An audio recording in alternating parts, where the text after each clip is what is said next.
It's just not for me. I have to say, I hear this in so many different ways. It's just not for me. I'm not that type of person. The latter is more honest because you probably are not and have never been the type of person you want to be. The fact that you're listening to this book means that you are that person and that you want to be a new and inspiring person. When things get tough and you run away or you make up a big story about why you make poor choices, it takes you further away from the person that you want to be. Don't do this any longer. Getting fit and remaining fit is an important part of life if you want to be able to enjoy the people around you now and in the future. Who you were in the past has no relevance to who you are right now at this minute. What you think you were and what you think people think of you are things you create in your mind. If you're really honest with yourself and you really can stand up for yourself in the presence of your own mind, you will realize this. No one can hear your thoughts. No one can hear what you think. No one can hear what you think of others. No one can hear anything you are thinking, ever. Not until you open your mouth and tell them. So when you find yourself saying, it's not for me, you're really talking to yourself. Not to me or anyone else who cares. If you don't like working hard and can't find the courage to get stuck into training and to be your best, walk away quietly and don't spread your negative thoughts with anyone else. You may as well say, I can't. Training is for people who feel they want to improve themselves. You are clearly one of those people who are content being on your own and living a life where people will feel sorry for you. You have no place in my gym and you need to go home and feel sorry for yourself. If, however, you have just woken up to your negative talk and are over it, say to yourself, I can, I will, I am changing my life, I am training, and I am a champion. Do it now. I am not an aggressive person. Some people choose not to do boxing training because they are not an aggressive person, or because they don't like violence, or don't get stressed, or some other reason just like that.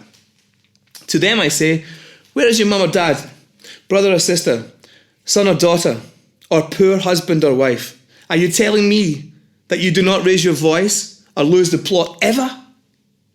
Everyone gets aggressive. If you don't, you need to do so soon before you go mad. If you are one of those people who leave standing up for yourself right into the very last minute and then explode, you're in trouble in your mind, and that's dangerous. If you're a person that lets people abuse you or lets people walk all over you and say nothing, then you need to stand up for yourself before you go insane. How long do you think you can carry on doing this for in your life? Do you want to bring your children into this world and teach them to be weak, or that it's okay to be that out of control? I have seen some of the calmest men in the world become monsters in the boxing ring, and the most relaxed and confident soldiers turn on aggression and be inspirational, brave warriors and leaders. Being aggressive in everyday life is not cool and should never be accepted. However, not having the ability to release that aggression is a dangerous game that equally should not be accepted. Having a controlled environment to release aggression is, in my opinion, a necessity and should be a requirement of every society. Every human has aggression, and every human should own that and use that as power. Aggression is what drives your determination, courage, and will. Controlled aggression is what drives champions to be the best in the world. If you are a person who thinks that you have no aggression or that you are too peaceful to come and train with me, then there is no place in my gym for you, so you must go home. Be gone.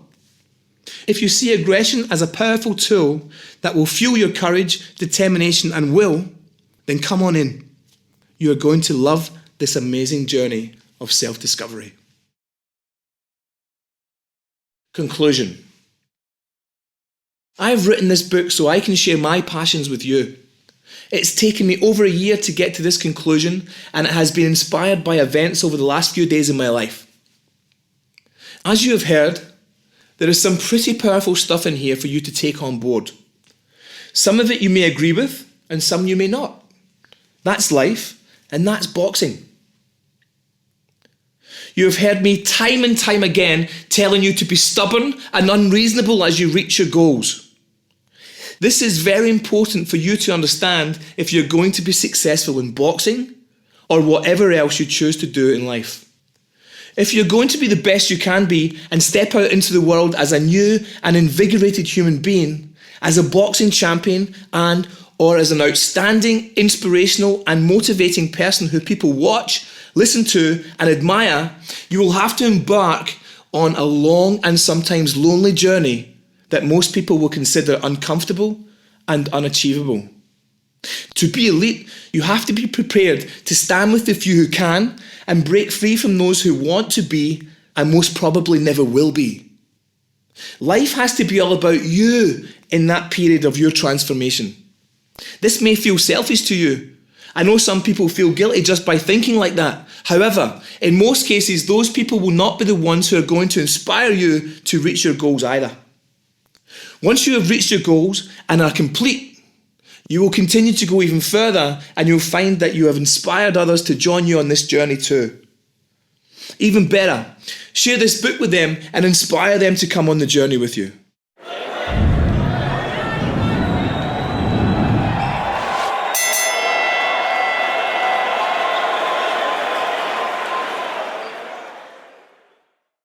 It's just not for me.